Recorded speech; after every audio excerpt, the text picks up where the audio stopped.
주신 말씀 사무엘상 3장 말씀입니다. 사무엘상 3장 1절부터 21절까지 말씀입니다. 하나님께서 주신 말씀 사무엘상 3장 1절부터 21절까지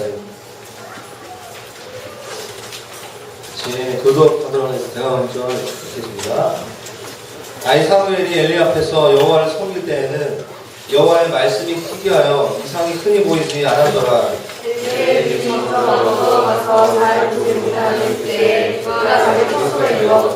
하나님의 등불은 아직 꺼지지 아니하였으며 사무엘은 하나님의 교회에 있는 여호와의 전 안에 누웠더니 여호와께서 사무엘을 부르시니라. 그가 대답하되 내가 여기 있나이다 하고 엘리에게로 달려가서 이르되 당신이 나를 부르셨기로 내가 여기 있나이다 하니 그가 이르되 나는 부르지 아니하였으니 다시 누우라 하는지라. 그가 가서 누웠더니 여호와께서 다시 사무엘을 부르시니라. 사무엘이 일어나 엘리에게로 가서 이르되 당신이 나를 부르셨기로 내가 여기 있나이다 하니 그가 대답하되 내 아들아 내가 부르지 아니하였으니 다시 누우라 하니라. 사무엘이 아직 여호와를 알지 못하고 여호와의 말씀도 아직 그에게 나타나지 아니한 때라. 여호와께서 세 번째 사무엘을 부르시니라. 그가 일어나 엘리에게로 가서 이르되 당신이 나를 부르셨기로 내가 여기 있나이다 하니 엘리가 여호와께서 이 아이를 부르신 줄 깨닫고 엘리가 사무엘에게 이르되 가서 누웠다가 그가 너를 부르시거든 내가 말하기를 여호와여 말씀하옵소서 주의 종이 듣겠나이다 하라 하니 이에 사무엘이 가서 자기 처소에 누우니라. 여호와께서 임하여서 전과 같이 사무엘아 부르시는지라. 사무엘이 이르되 말씀하옵소서 주의 종이 듣겠나이다 하니 여호와께서 사무엘에게 이르시되 보라 내가 이스라엘 중에 한 일을 행하리니 이것을 듣는 자마다 두 귀가 울리리라. 내가 엘리의 집에 대하여 말한 것을 처음부터 끝까지 그날에 그에게 말하리라. 내가 그의 집을 영원토록 심판하겠다고 그에게 말하는 것은 그가 아는 죄악 때문이니 이는 그가 자기의 아들들이 저주를 자청하되 금하지 아니하였음이니라. 그러므로 내가 엘리의 집에 대하여 맹세하기를 엘리 집의 죄악은 제물로나 예물로나 영원히 속죄함을 받지 못하리라 하노라 하셨더라. 사무엘이 아침까지 누웠다가 여호와의 집의 문을 열었으나 그 이상을 엘리에게 알게 하기를 두려워하더니 엘리가 사무엘을 불러 이르되 내 아들 사무엘아 하니 그가 대답하되 내가 여기 있나이다 하니 그가 이르되 내게 무엇을 말씀하셨느냐 청하더니 내게 숨기지 말라. 내게 말씀하신 모든 것을 하나라도 숨기면 하나님이 내게 벌을 내리시고 또 내리시기를 원하노라 하는지라. 사무엘이 그것을 그에게 전하게 말하고 공동하지 아니하니 그가 이르되 이는 여호와시니 선하신 대로 하실 것이니라. 사무엘이 자라매 여호와께서 그와 함께 계셔서 그의 말이 하나도 땅에 떨어지지 않게 하시니 안에서부터 그의 생각까지 온 이스라엘이 사무엘은 여호와의 선지자로 세우심을 이룬 줄 알았더라. 읽겠습니다. 여호와께서 시로에서 다시 나타나시되 여호와께서 시로에서 여호와의 말씀으로 사무엘에게 자기를 나타내십니다. 네. 오늘 이제 사무엘상 3장 계속해서 주일 예배 사무엘상 말씀 전하고 있는데요. 어너인터 사무엘에 대한 말씀을 나눴습니다. 지난주에는 하나님께서 사무엘을 하나님의 사람으로 기름 부은 자로 세우시기 위한 훈련을 하셨는데 그게 뭐죠? 임재훈련. 임재훈련을 했다는 얘기를 말씀을 나눴습니다. 오늘 하나님께서 사무엘을 부르시는 내용이 나옵니다. 사무엘을 부르셔서 그에게 선지자로 그를 세우시고 온 이스라엘이 하나님과의 관계 속에서뿐만 아니라 공동체적으로 부르심을 받는 내용을 우리가 알 수 있는데요. 이번 주에 이제 금요일날 이집트에서 다녀와서 매주 금요일날 주일 설교 준비를 이제 합니다. 월요일부터 목요일까지 일정이 좀 있는데 금요일날은 제가 작정을 했어요. 지난 봄과 여름과 달리 어떤 일이 있어도 금요일은 하나님과 시간을 보내니까 저희 아내한테 얘기했습니다. 나 건들지 마라. 아무리 중요한 아주 급한 일이 아니면 금요일은 내가 정말 약속할 테니까 주님께만 내가 집중하고 말씀을 준비하고 전하는 것에 내가 최선을 다합니다. 그래서 최상의 영적, 육적 상태를 만들기 위해서 3주 될 것 같아요. 근데 한 점심 전으로 굉장한 영적 전투가 있습니다. 확실히 시간이 보장되니까 그런 주호도 있어요. 빨리 말씀 끝내고 쉬어야지. 안 해볼래. 그런 마음들이 죄송합니다. 그런 마음이 있어요. 그래서 이번 주에 이제 설교 준비를 하는데 제가 사실 오늘 말씀에 이제 그 21절까지 말씀이 굉장히 긴데요. 한 7절, 8절 정도까지가 말씀이 오늘 핵심이 될 것 같은데 제가 3절, 4절 이제 말씀 설교 준비하면서 너무 은혜가 됐어요. 한 곡의 찬양이 딱 떠올랐어요. 이 찬양을 작곡하고 작사한 사람이 아마 이 사무엘을 부르셨던 하나님의 어떤 말씀을 묵상하고 그 노래를 듣지 않았을까 라는 생각이 들었어요.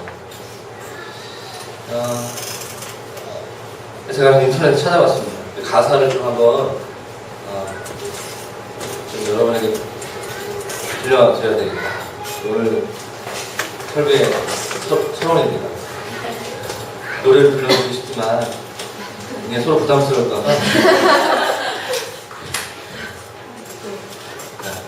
느낌이 안 왔는데 흘렀어. 어떡하죠? 이런 가사입니다. 제가 저를 보시면 굉장히 부담스럽기 때문에 제가 시인이 아니기 때문에 굉장히 시적이에요. 굉장히 이 말씀과 연결되는 것 같습니다. 예상한, 혹시 짐작하시는 분들 알겠죠? 그 노래 제목이, 오늘 설교 제목이에요. 난 주의. I am yours. I am yours. 제가 한국말로 번역된 거라 제가 읽어드리겠습니다. 잠을 자다 내 마음은 깨어있네. 잠을 자는데 내 마음은 깨어있어요. 밤이지만 난 주를 기다리네. 밤인데 자야 되는데 기다려요, 주님. 그래서 기나긴 밤 난 지쳐있네. 기나긴 시간 난 갈급하네. 자는데 갈급한지 모르겠어요. 두 번이나 가볼게요. 다시 잠잠히 기다리네. 다시 조용히 기다리네. 여기까지 되게 평범해요. 근데 갑자기 후렴으로 딱 오면서 노래 부르고 싶어 충동이 막 느껴지는데 나의 이름을 부르시는 중 음성 들을 때 내 마음 갈망했네. 그래서 계속 반복돼요. 깊고 어두운 밤중에 in the middle of night 한밤중에 좀 이따 제가 영상을 보여드릴게요. 이 곡을 쓰고 작곡한 에스트 미드워즈라는 사람이 한국말로 최근에 번역된 노래 나왔는데 주 멀리 있어도 나는 고백하리 멀어져 보여도 떠나지 않네. 제가 이 노래 가사를 보면서 되게 은혜가 되는 게 뭐냐면 첫 부분이에요. 잠을 자나 내 마음은 깨어있어. 밤이지만 난 주를 기다린다.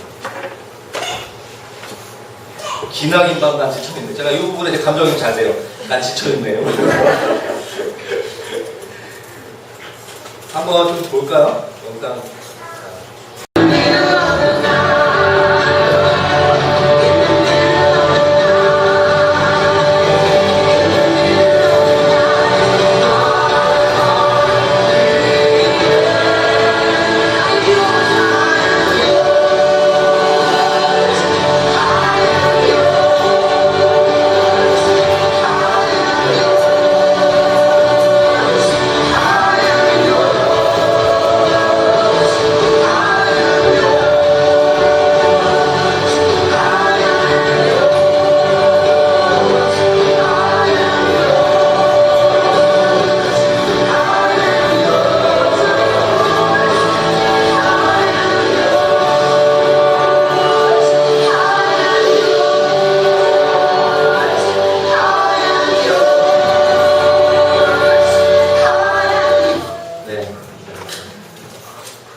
그렇죠? 저는 이 MP3로 이 음악들을 많이 쓰는데 원어로 언급자의 그러니까 되게 좋더라고요. 2011년 원띵 컨퍼런스라는 원띵 컨퍼런스라는 노래더라고요. 리스트에도 아까 영상이 잠깐 중간에 안 나왔는데 찬양도자가 저희 이제 10년 동안 대중 찬양인도를 하기 전에 골방에서 10년 동안 깊이 예배했던 사람들, 전 세계 자매 여성 찬양도자들을 많이 세우는 시즌인 것 같습니다. 은지자매도 잘 세워주고 시경자매도 잘 세워주고 옥수수님 우리 축원합니다. 아멘은 아니에요. 설교하겠습니다. 그래서 이 오늘 좀 전에 들었던 이 찬양, 여러분 이제 우리가 강의를 듣거나 lecture를 들을 때 예전에 말했는지 모르겠지만 설교를 몇 년 전에 10년 전에 했던 얘기를 잘 기억이 안 나서 그 수련회 때, 그 예배 때 함께 불렀던 노래는 기억이 나는 경우가 많아요. 네.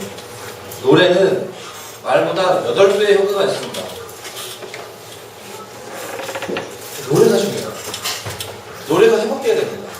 있습니까? 찬양이 회복돼야 돼요. 저는 그래서 가능하면 하나님 기도가 하나님 오늘 이 설교의 주제가 되는 찬양을 주십시오. 오늘 말씀의 주제 찬양은 I am yours. 난 주의 것. 여러분 다 기억 못해도 이 찬양 기억하시면 되는 줄로 믿습니다. 가시면서 여기 MP3 다운받아 가세요. 추석 연휴 갈 때 다른 거 듣지 마시고 I am yours in the middle 이거 하시면서 밤마다 원땡 하시고 기도하시고 정말 중독성이 있어요. 소맥도 기껏 소맥도 따라해. 중독성이 있어요. 여러분 사무엘이 하나님의 부르심을 받았을 때 그 시대적 상황이 1절에 나와 있습니다.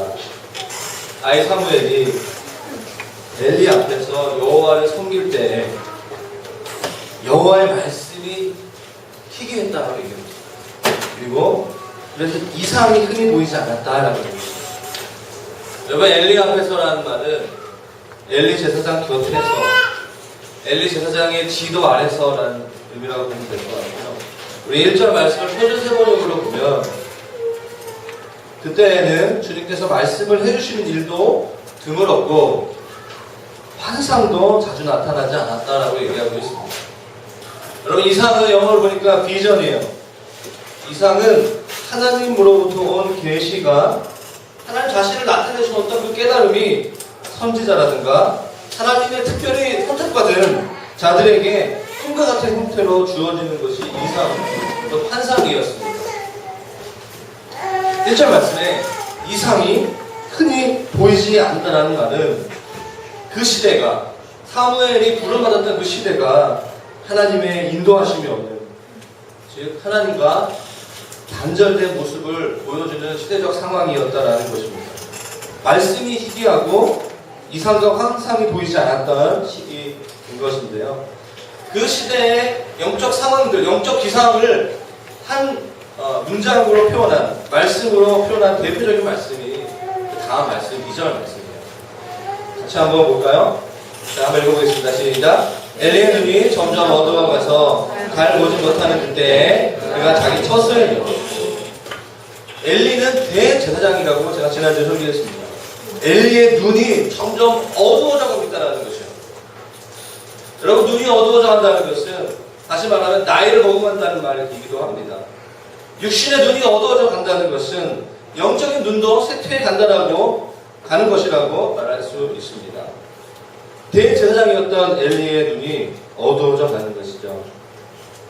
여러분 4장 말씀을 4장 5장 말씀을 보면 그 엘리가 이제 엘리 제사장이 죽을 때 굉장히 비둔했다라는 표현이 있어요. 이렇게 의자에 쓰러져서 죽죠. 네, 그래서 자식들의 죽은 소식을 듣고 몸이 거동하기 힘든 거예요.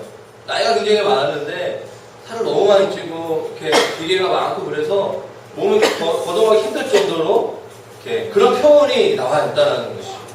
영적인 리더가 이렇게 뭐죠?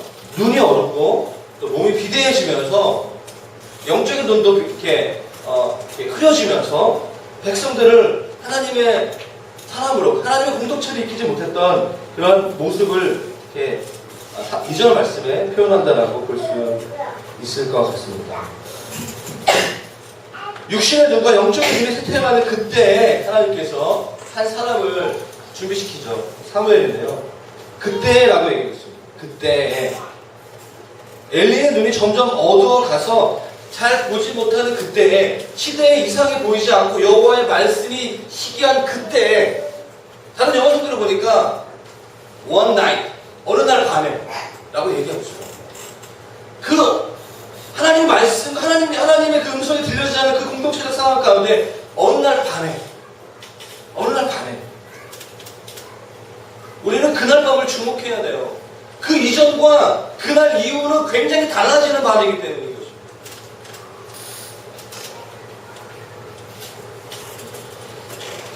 하나님의 말씀이 언제 임하는가? 하나님의 부르심이 언제 임하는가? 저희 교회 보니까 우리 대학 4학년 2학기에 들어가는 지체들이 굉장히 많아요. 10명 되는 거예요. 저도 궁금해요. 이들이 어디로 갈까? 이명 붙을까? 졸업은 할까? 토익은 700점도 넘을까? 그게 불안해하는 그게 저희들이. 아니야, 어디로 갈까? 궁금해요. 잘 들으십시오. 4학년 2학기 가운데 있는 지체. 첫 번째로 3절 말씀. 하나님의 등불은 아직 꺼지지 아니하였습니다.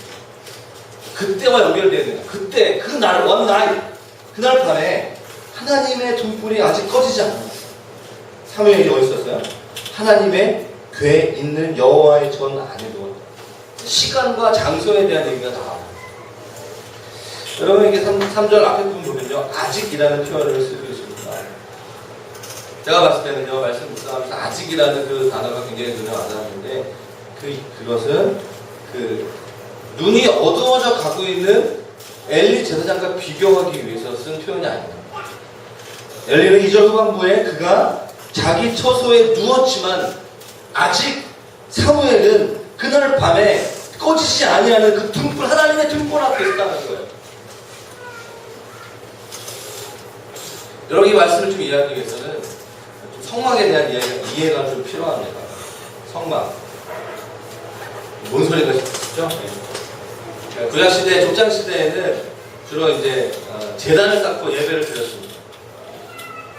그리고 출애굽 시대가 되어지면서 하나님께서는 이스라엘 공동체 가운데 예배하는 어떤 모습을 주셨는데 그게 바로 회막, 움직이는 천막, 장막이라고 할 수도 있고 그리고 뭐죠? 성막이라고 얘기하기도 하죠. 그 다음에는 성전이 생기죠. 성전이 무너지게 된다면 예수님께서 오시고 수천하셨다면 우리가 바로 성전이죠. 하나님이 거하시는 곳, 거룩한 장소라는 것이죠. 우리 옆에 형제자매한테 고백합시다. 당신이 성전입니다. 거룩한 장소예요. 하나님이 임재하셔요. 교회 이 주일 예배 가운데 주님의 거룩한 임재가 더 부어집니다. 여러분 오늘 사무엘이 있었던 그곳은 바로 제단도 아니고 성전도 아닌 성막이었어요. 텐트였습니다. 출애굽기 25장부터 31장까지 하나님께서 성막을 일으키셔라 라고 말씀하셨습니다. 구체적으로. 공교한 사람들, 올리앗과 구살레에 있는 사람들이 성막을 만들었어요. 여러분 성막의 그 길이는 한 45m. 원띠고리 한 2배 정도 됩니다. 그 중에는 뜰이 있고, 그 다음에 거기 뭐죠? 성소가 있고 지성소가 있습니다. 성소는 이 원띠고리 한 반 정도 돼요. 그 성소 안에는 물두덩이 있고, 금초대, 그 등대가 있고, 또 뭐 있죠? 향단이 있었어요. 그 안에 지성소가 있었어요. 지성소 안에 하나님의 궤, 법궤가 말씀이 있었습니다. 오늘 말씀 보십시오. 등불이 꺼지지 않았다. 등불은 성소에 있는 거예요. 그리고 여호와의 궤는 지성소 안에 있는 것입니다. 저기 한 유아실보다 조금 더 큰 게 지성소 안, 그 하나님의 말씀이 들어가 있는 법궤가 있는 그 공간인 거죠. 여러분 출애굽 시대에는요 그 성막이 계속 이동했어요. 40년 동안 계속 이동했습니다. 그래서 여호수아 시대에 가나안 땅에 입성한 다음에 여호수아 18장에 보면은 19장인가요? 네. 18장에 보면은 그 성막이 이제 실로라는 지역에 딱 머물게 되는 거예요. 그대로 움직이지 않게 되는 것이죠. 그러나 이제 사무엘상 이제 4장 다음 이제 10월 달에 말씀 전하는 그때 이제 법궤가 많이 이동하게 되죠. 네. 실로에 머물게 되는 것이죠. 성막이 테트 모양으로 되어 있는 거죠. 사사시대 이후로 쭉 실로에 머물러 있습니다. 여러분 성막은 창이 없어요. 창이 없기 때문에 등불을 켜야지만 밝힐 수가 있는 것입니다. 오늘 3절 말씀 보십시오. 하나님의 등불. 그 등대, 금등대라고 얘기하는데 그 등대를 금으로 만들었어요. 어떻게 만들었냐면 그냥 이렇게 금을 쪼개가지고 이렇게 만든 게 아니라 한 게 아니라 하나의 금 덩어리를 잘 이렇게 조각해가지고 촛대를 만든 거예요. 얼마나 정교하게 만들었겠습니까? 그 등불이 계속 켜기 위해서는 감람유가 올리브 기름이 계속 공급되어야 되는 거죠. 등불이 계속 유지되기 위해서는 기름이 있어야 되는 거예요. 등불은 그 어두운 곳에 하나님의 하나님의 언약궤 가운데 그 법궤의 말씀을 비추는 상징하는 의미라고 보면 돼요. 그래서 이 등불은 성령님을 상징하고 있는 거예요. 말씀의 빛, 진리의 빛을 상징하고 있는 성령님을 말씀하고 있는 거예요. 그 등대 앞에는 진설병이 있었어요. 진설병은 예수님께서 내가 뭐 생명의 떡이다. 예수 그리스도를 가리키는 거예요. 예수님과 성령님을 상징하고 있는 것입니다. 그 성소 안에, 지성소 안에 하나님의 임재를 상징하고 있는 법궤가 있었어요. 괴가 있었어요. 사무엘이 아직 그때 그 어두운 밤에 그 당시에 영적 리더는 엘리였는데 엘리는 눈이 어두워서 그날 밤에 자기 집에서 누워서 잠을 잤지만 사무엘은 그날 밤에 하나님의 등불이 아직 꺼지지 않은 그날 밤 하나님의 교회에 있는 여호와의 그 지성소 안에 누웠어요. 이 상황이 좀 이해되십니까?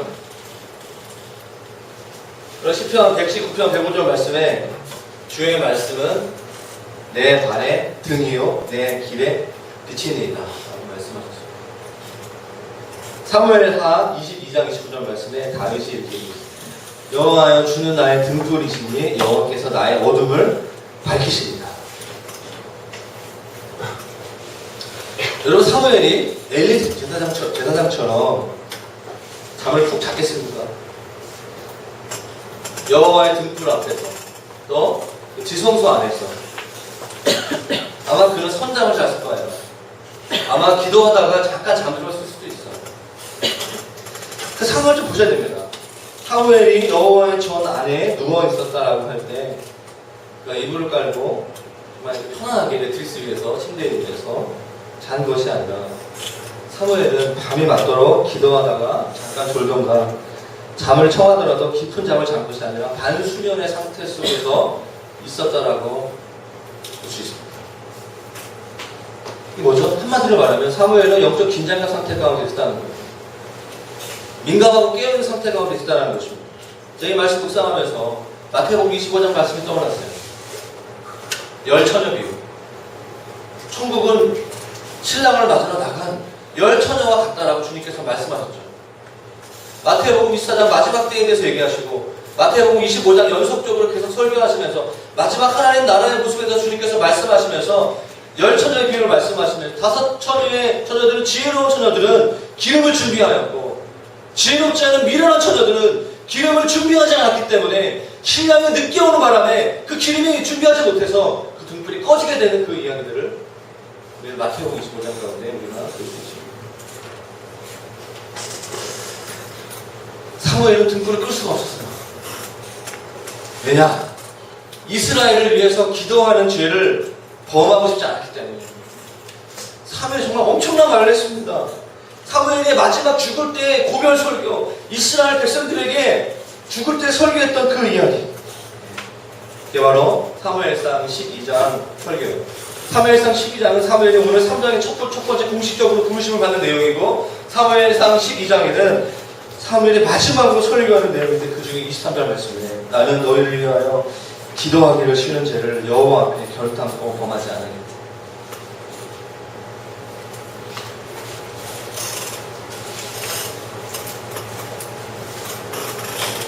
사랑하는 여러분, 하나님의 말씀이 임하는 조건,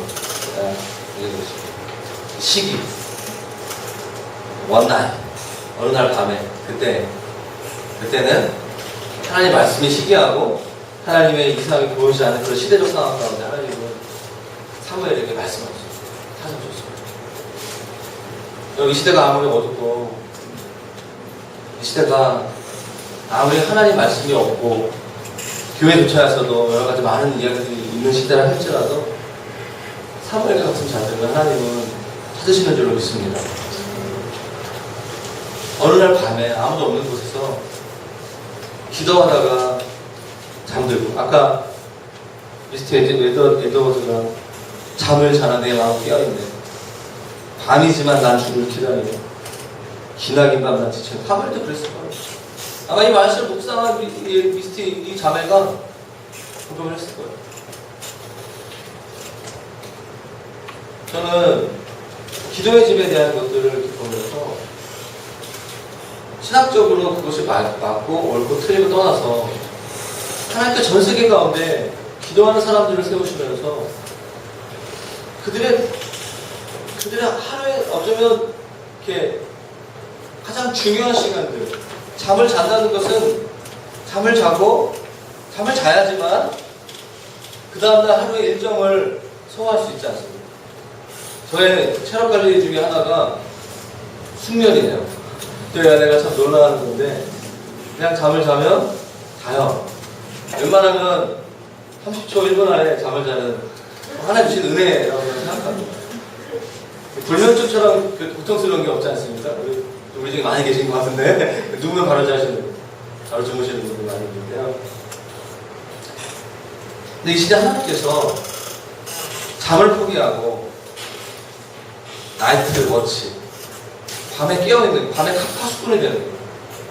밤에 주님의 깊은 교제가 들어가는, 정말 우리가 봤을 때 좀 비이성적인, 좀 특이한, 저희 블러브중학교 홍대 캠퍼스에 어떤 한 자매가 있습니다. 그 자매, 하나님께서 그 자매에게 그 홍대 캠퍼스의 기도에 대한 부분들을 말씀하시면서 이 자매가 일을 해요. 아침 9시부터 6시까지 직장을 다니고 있습니다. 그런데 거기가 우리가 기도의 집이라는 장소로 기도하는 공간으로 저희가 공간을 이렇게 했잖아요. 한 8명 정도 핵심 멤버가 있어요. 어떤 형제는 아침 새벽에 기도하고, 어떤 형제는 저녁에 기도하고, 그 자매는 밤 12시부터 4시까지. 밤 12시부터 4시까지 기도를 해요. 지난주에 잊어버리고 하는데, 자매가 저한테 얘기한 게 뭐냐면, 더 있고 싶어요. 전사님. 근데 우리가 또 순간 우리가 다 당황해가지고 뭐지? 이거 뭐야? 이 분위기 뭐야? 더 있고 싶어요. 더 있고 싶은데 8시에 출근해야 되기 때문에 3시간만 자고 출근해야 돼. 우리가 다 너 괜찮냐? 너 좀 힘들지 않냐? 너와 그 시간이 너무 좋다는 거야. 하나님께서 그렇게 부르시는 사람도 있는 것 같아요. 아니면 하루에 10시간, 11시간씩 기도하고 싶대요. 제가 정말 우리 교회가 좀 이렇게 여러 가지 능력이 되면 자매를 정말 중보기도 사역자로 좀 세워서 계속 기도해요. 우리 성도들을 위해서 기도하고 나라 도시와 연락을 위해서 기도하는 중보기도 사역자가 되라고 제가 이렇게 얘기를 했는데 너무 좋아하는 거죠. 여름에 휴가를 냈는데 일본에 있는 어떤 기도의 집 가가지고 일주일 동안 다른 거는 기도만 하고 자기가 제일 행복해서 12시간씩 기도하고 특이하더라고요. 우리로서는 잘 이해가 안 되는 그런 부류의 사람들이 있습니다. 우리가 그렇게까지는 못하더라도 부르심이 있는 거죠. 저는 우리 청교회에 있는 여러분들 가운데 정말 이 시대에 많은 청년들, 대학생들이 밤의 문화 속에서 많이 무너져요. 저도 예전에 예수 믿기 전에 밤마다 멜랑콜리한 음악 들으면서 감정이 취해가지고 감당이 안 되는 거예요. 그 감정이 내가 너무 취했어. 눈이 풀리면서 뭐 이렇게. 여러분, 어두움을 정복하시기를 축원합니다. 여러분, 등대는 빛을 상징하는 거예요. 성령님이 계시는 곳마다 어둠을 이기고 빛이 임하는 줄을 믿습니다. 어둠에 주님의 빛을 비추셔야 돼요. 밤의 시간에 승리하십시오. 하나님께서 저희 교회 가운데 아침 새벽 기도도 중요하지만 밤에 기도하는 사람들을 좀 세우게 하시다라는 말이에요. 혹시 최근에 주님께서 밤에 기도하는 가운데 말씀하신 사람이 있다면 죄송합니다. 저의 이 안타까운 모습들이 그렇습니다. 네, 수치스러운 마음입니다.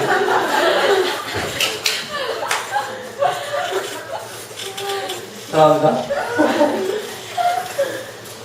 목감기가 너무 심해서 제가 굉장히 말이 부담스러워요. 최근에 하나님께서 여러분에게 말씀하신 사람들이 있습니까? 밤에.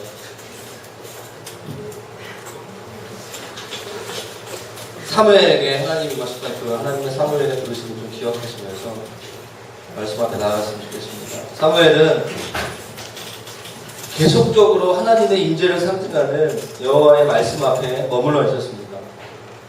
성경 저자가 강조하고 싶은 것은 뭐냐면 엘리는 자기의 처소에 누워 있었고 그러나 사무엘은 하나님의 궤에 있는 여호와의 전 앞에 누웠다는 것입니다. 어디에 누워있냐는 것입니다. 대제사장의 엘리는 자기 처소에 누웠어요. 어린 사무엘은요 하나님의 궤에 있는 여호와의 전 앞, 이게 뭐죠? 지성소예요. 지성소. 하나님의 임재가 있는 곳이에요. 그 장소로 나아간 거죠. 얼마나 불편했을까요? 여러분, 우리가 성령님과 함께 살아가는 우리 신학시대에 살고 있는 우리가 약간 다른 개념이에요. 그 성막 안에 있는, 그 성소 안에 있는 그 지성소 가운데서 누워있는 거예요. 사무엘, 어린 사무엘이. 얼마나 불편했을까? 얼마나 영적으로 부담됐을까? 얼마나 수고로웠을까? 잠을 편하게 자는 것을 포기하고 그 장소 가운데 머물러 있는 거예요. 기도의 집에 머무는 게 얼마나 어렵겠습니까? 밤 12시부터 4시까지 그 자매가 좋다라고 얘기를 하겠지만 쉽지 않아요. 하나님은 우리가 어떤 장소 가운데 나아갈 때 하나님의 임재를 사모하며 나아가는 그 장소 가운데 우리의 육신이 굉장히 만족하고 편한 장소 가운데 임하시지 않는 특성이 있는 것 같아요. 내가 봤을 때. 제가 이불 가운데 누워서 주님의 임재를 구하면서 10초, 20초, 30초 기도할 때 주님이 저에게 강하게 임하시지 않더라고요. 물론 저는 그런 바램으로 이렇게 예수님의 이름으로 예수님 사랑합니다 하고 제가 어느 날 영성훈련 하다가 너무 피곤해가지고 아멘을 안 하고 잤어. 아멘을 안 하고 아침에 일어나서 아멘 하니까 오늘 8시간 기도했다 이러면서 나는 기도의 사람이야 이러면서 했던 수 있는데 한두 번이지 맨날 그래봐요. 이거 많이 불편해. 사무엘이 여호와의 궤, 여호와의 전 앞에 누워있다는 거 얼마나 불편했을까. 장소적 개념에서 한번 생각해보십시오. 편하게 잠을 못 잔 거예요. 선잠을 잔 거예요. 그때 하나님의 말씀이 임하는 거죠. 네, 계속 보기 원하는데요. 제가 좀 많이 갔는데 정리 빨리 해야 될 것 같습니다. 하나님께서 사무엘을 부르시죠. 4절 말씀에 내가 여기 있나. 근데 사무엘은 그것이 하나님의 음성이라고 이렇게 몰랐던 거죠. 분별이 못했던 거죠. 근데 하나님의 음성을 못 들어봤기 때문에. 이상의 희귀한 시대에 하나님의 말씀이 임하는 것이 없는 그런 시대잖아요. 그러니까 문자적인 하나님의 말씀에는 익숙했어요. 여호와의 궤 앞에, 언약궤의 말씀 앞에는 있었어요. 하나님과 인격적인 관계 속에서 말씀을 아직 들어본 적이 없었던 거죠. 그래서 자신의 영적 스승인 엘리가 자기를 부른 줄 알고 착각하게 되죠. 그래서 그 5절부터 계속 이렇게 보시면 아시는 유명한 엘리에게 당하죠. 당신 나를 부르셨으니 안에서 나 부르지 않았다. 자, 같이 가죠. 여러분, 제가 이것도 생각해요. 회막이 45m인데 거기서 그 천막이 있고 그 천막 안에 그 성소 안에 지성소 안에 소리가 잘 들리지 않는 곳에서 이렇게 사무엘이 엘리가 부른 줄 알고 착각했다는 것은 이건 약간 좀 웃긴 것 같아요. 소리가 거기까지 엘리가 이제 부를 정도면은 이게 그만큼 사무엘이 이게 감이 없었던 거예요. 영적 감이 없었던 거예요. 하나님의 음성에 대한 감. 그 시대가. 제가 무슨 말인지 이해되시는가? 나중에 묵상해 보십시오. 6절 말씀에 여호와께서 다시 사무엘을 부르시는 거죠. 내 아들아, 내가 부르지 않아. 다시 두 번째 부를 때도. 그런데 오늘 성도 저자가 이렇게 말씀드릴게요.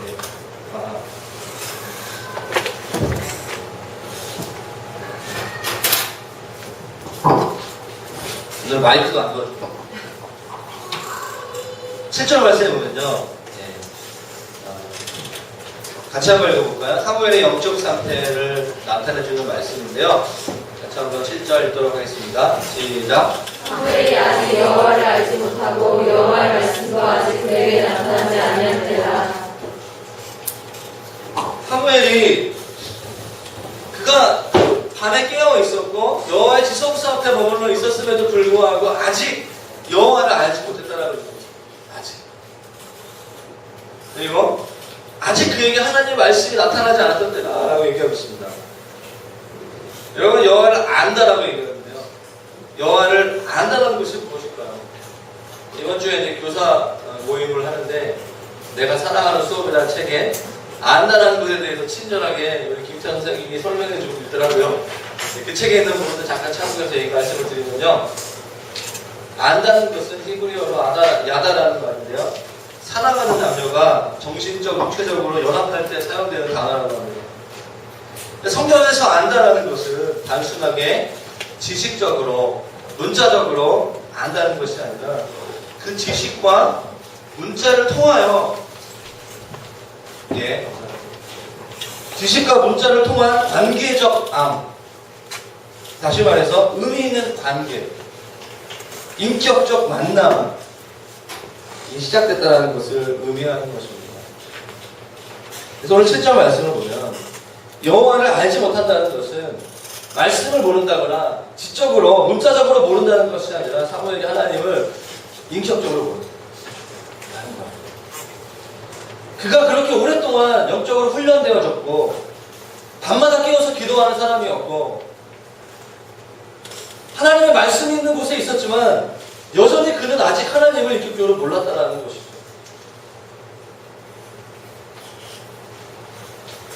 그리고 성경 저자는 여호와의 말씀이 아직 그에게 임하지 않았다. 나타나지 않았다. 영어 보니까 리빌이라고 얘기했어요. 리빌. 말씀이 나타나는 거예요. 사무엘의 직임 중에 굉장히 큰 직임이 뭐냐면 선지자였어요. 예언의 은사가 나타나지 않은 거예요. 하나님의 말씀이 단지 음성으로 들리는 인격적으로 아는 수준이 아니라 그 말씀 사역자로서 되지 않았다는 거예요. 하나님의 데스티니가 완전히 임하지 않았다는 거예요. 여러분에게 묻고 싶습니다. 사랑하는 여러분은 여호와를 아는 사람입니까? 하나님 인격적으로 아십니까? 우리가 수없이 기도하고 수없이 주일 예배를 드리고 수없이 하나님 말씀을 통독하고 알지만 여러분 이번 주에 인격적인 하나님과 그 만남, 그 체험은 언제였습니까? 어디서 했습니까? 오늘 본문에 나온 사무엘과 같이 아직 여호와를 알지 못하는 사람은 없습니까? 여러분 그렇다면 여호와를 아셔야 합니다. 요한복음 17장 3절 말씀에 영생은 곧 유일하신 참 하나님과 그가 보내신 자 예수를 뭐죠? 아는 것이다. 하나님과 예수를 아는 것이 영생의 시작이라고 얘기했어요. 여기서 아는 것은 단지 예수를 아는 것이 아니에요. 저 멀리 그냥 저기 동네에 내가 그 맛집 거기 있는 거 안다. 맛집 좀 안다. 그게 아니라는 거예요. 그 맛집을 운영하는 그 사장과 나와 관계가 있다는 것이죠. 얘가 참 미안해요. 우리가 영원한 생명을 얻기 위해서는 예수 그리스도를 인격적으로 알아야 되는 것입니다. 할렐루야. 인격적으로 그분과 교제할 수 있어야 돼요. 우리의 생각과 우리의 감정과 우리의 의지를 동반한 주님과의 관계 가운데 들어갔을 때 축원합니다. 오늘 세레머니 가운데 정직하게 나눔하시고 고백하시고 결단하시고 또 기도하시고. 그래서 우리가 인격적인 주님을 만나는 과정, 어떠한 과정을 통해서 우리가 그 하나님을 만나는가. 첫 번째, 저를 따라해 보시겠어요? 반복이 중요합니다. 반복이 중요해요. 주님은 우리가 인격적으로 알아가는 과정 가운데 있어서 이게 처음에는 아리송해요. 주님인가 아닌가 헷갈려요. 그러나 계속적으로 주님을 알아가게 되면 아, 주님이구나. 알아가게 되는 거죠. 처음에는 익숙하지 않습니다. 헷갈리게 되죠. 말씀을 받아본 적도 없고 다른 사람도 나에게 잘 알려주지 않기 때문에 잘 모르는 거예요. 신앙생활은 그냥 이런 거다라고 사람들이 얘기했을 때 교회 나가. 그냥 이렇게 그 단계를 맞춰 이렇게 동안 얘기하게 되는 거죠. 중요한 거는요. 정말 중요한 얘기 하고 싶어요. 오늘 말씀의 중요한 것은요. 사무엘이 말씀의 사람이었다라는 것이 아니라 하나님이 사무엘에게 말씀하셨다라는 거예요. 사무엘이 말씀을 많이 알았기 때문에 말씀을 깨달은 것이 아니라 하나님이 사무엘에게 말씀하셨기 때문에 사무엘이 말씀의 사람이었다는 거예요. 우리가 예수 그리스도를 인격적으로 만나기 위해서 우리가 말씀의 사람이 되려는 노력보다 말씀하시는 하나님의 성품을 이해하는 게 더 중요하다는 얘기예요. 믿습니까? 하나님은 우리에게 말씀하기 원하신다는 거예요. 우리가 말씀을 통독을 하고 말씀을 암송하고 말씀을 묵상하기 노력하는 어떤 것보다 하나님이 우리에게 말씀하고자 하는 그 의지가 더 강하다는 거예요. 이게 맞아야지 좀 대화가 되는 거예요. 이해하고 있습니까? 네? 오늘 말씀 보십시오. 하나님께서 사무엘에게 한 번 말씀하시는 것이 아니라 세 번 말씀하셨어요. 세 번이나 말씀하셨다는 것은 하나님께서 어떤 의도가 있다는 것이에요. 성경의 반복이 되게 중요합니다. 성경을 연구하거나 말씀 묵상할 때 반복은 어떤 하나님의 어떤 계획과 의지가 있다는 거죠. 하나님께서 사무엘에게 말씀하시고 사무엘을 향한 부르심을 사무엘에게 직접 알리고자 하신 하나님의 의도가 숨겨있다는 것이죠. 당연한 말이죠. 여러분, 우리 각자를 향한 하나님의 마음을 어떻게 알 수 있습니까? 나를 지으시고 나를 만드신 분이 여러분 하나님이시라는 것을 믿으십니까?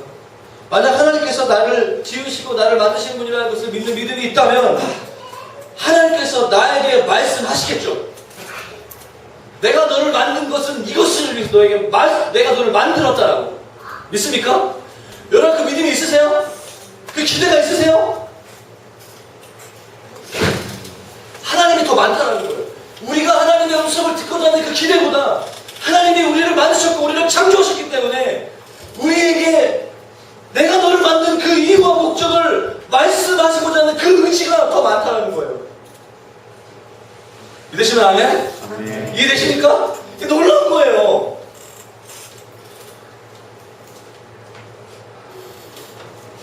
우리가 아무리 못 듣고 계시의 말씀을 못 듣는 시대에 산다 할지라도 하나님은 이 성경 사무엘상 말씀을 우리에게 알려주신 것은 하나님은 우리에게 말씀하시고자 하는 의지를 오늘날에도 갖고 계시다. 예수 말씀하세요. 우리가 기억할 것이 있어요. 하나님 그런 분이세요. 그래서 우리가 하나님 말씀을 들을 때 하나님 육적으로 알아가는 훈련을 할 때 우리가 알아가는 거예요. 하나님은 반복적으로 말씀하시다. 중요한 것은 반복적으로 말씀하시다. 예를 들어서 오늘 캠퍼스에서 어떤 간사님 나에게 말씀하셨어요. 전도사님도 주일날 똑같이 말씀하시고 다음 주에 엄마가 나 똑같이 말씀. 이거 하나님 나에게 말씀하시는 거 아니야. 말씀하시는 거죠? 말씀하시는 것일수록 높아요. 반응을 안 해요. 여러분들이 가졌으면 좋겠어. 좀 미치겠어. 중요한 얘기 하는 거예요. 하나님이 여러분에게 지금 반복해서 말씀하는 게 있어요, 없어요? 지금 있으신 가운데 9월달 들어서 큐티에도 말씀하시고 주일날에도 말씀하시고 같이 사는 사람도 계속 말씀하는 게 있어, 없어? 있으면 끄덕 한번 해보세요. 크게 강렬하게. 없으면 쭉 구하란 말이야.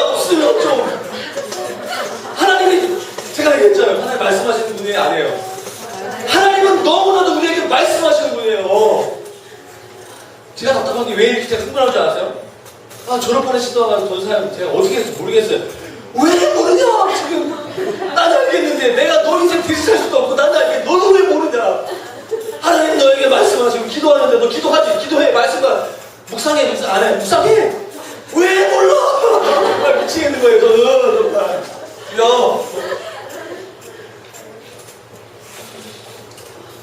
하나님 여러분 주님이 여러분에게 반복해서 말씀하실 때 하나님 나에게 인격적으로 나에게 찾아오시는 거예요. 흥분되지 않습니까? 왜 나에게 이거 계속해서 말씀하실까? 환경을 통해서, 꿈을 통해서, 말씀을 통해서 여러분 또 지도자를 통해서 이유가 있는 거예요. 제가 그 진수하고 다니거든요. 진수가 그렇게 이 반복할 때가 그렇게 막 중요한 막 얘기해보니까 난리가 나. 그리고 쟤 왜 저러지? 막 그러는데 제가 나도 이러고 있네. 언어를 배우는 거에 중요한 건 반복이잖아요. 하나님의 말씀을 듣는 우리에게도 반복이 너무 중요합니다. 하나님을 인격적으로 만나는 과정 가운데 하나님 우리에게 계속 말씀하세요. 그렇다면 중요한 두 번째가 뭐죠? 그 다음 중요한 것들 따라서 그 다음 중요한 것은 듣는 것입니다. 아멘?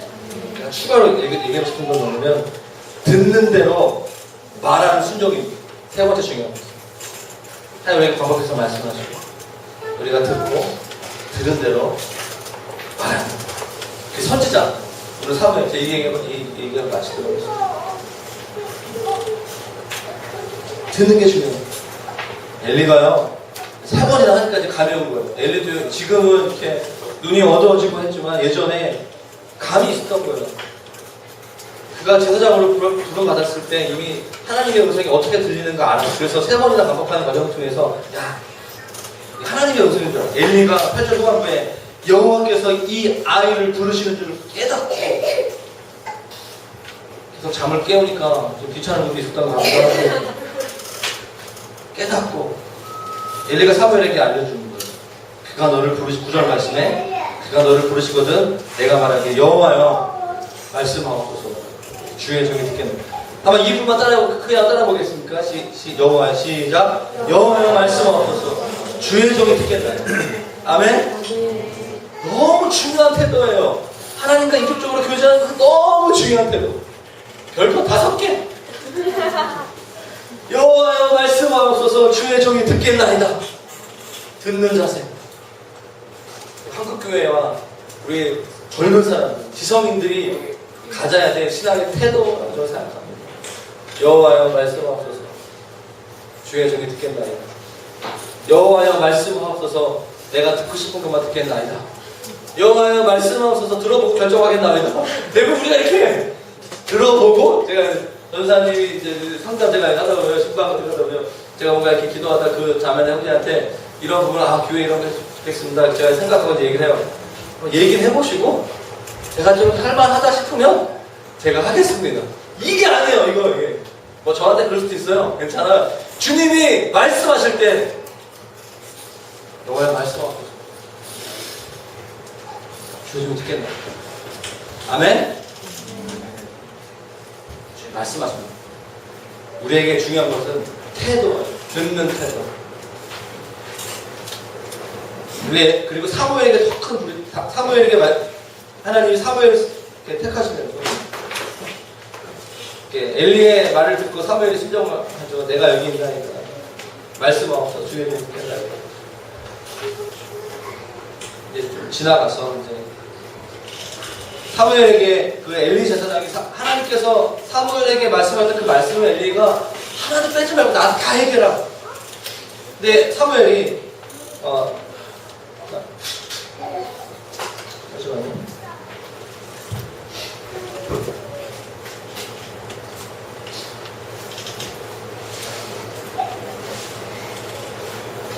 (15절) 후반부에 15절 말씀 읽어보겠습니다. 시작. 그들이 아침에 누웠다가 여호와의 지혜를 일어났으나 그 이상을 엘리에게 알게 하기를 두려워하더니 두려웠어요. 계속 반복해서 하나님 말씀이 임했고 부르심이 임했고 그 주의 종이 듣겠나이다 듣고자 하는 마음이 있었지만 그 메시지가 굉장히 어린 사무엘을 받아들이기에는 굉장히 충격적인 이야기죠. 뭐죠? 자신의 영적 스승인 엘리야와 그 집안이 망할 것이다라는 거예요. 부정적인 메시지잖아요. 심판의 메시지예요. 축복의 메시지, 좋은 메시지면 괜찮죠. 그러나 그것도 자기의 영적인 리더였던 그 당시에 대제사장인 엘리와의 그 가문에게 하는 그 말씀이었잖아요. 두렵죠. 그래서 그 두렵기 때문에 어쩌면 말하지 못할 수도 있었어요. 그러나 사무엘의 18절 말씀에 사무엘이 그것을 그에게 자세히 말하고 얄미워 자세히 말하고 조금도 숨기지 않냐고.